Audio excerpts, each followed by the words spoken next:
As a regional advocacy director for Dallas County, it is my job to go into the communities and hear people's voices and let that shape the policies that we produce here at Raise Your Hand Texas. And so I have colleagues that span the entire state.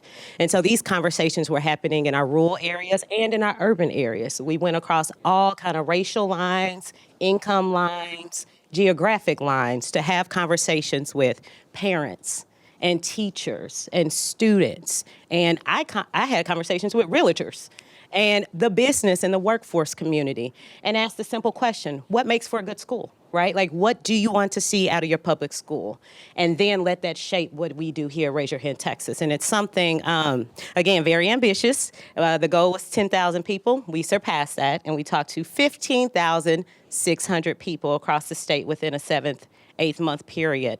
And what we heard overwhelmingly is STAR is not the sole measure of what is going on in my schools. And I really appreciate Raise Your Hand Texas because when I say we are grassroots advocacy, we are grassroots advocacy. And so what that means for us is we want the people most impacted by policies to have a voice in what's going on, and then we shape what we do based on what they say. And so all too often in public education in our great state and federally, policy, especially public education policy, they're drafted by people who are removed from the system, and their voice is not heard. And so that is not what we are as an organization. We are very people-centered, and we wanted people to be included in this conversation, which is why it was called Texas Voices.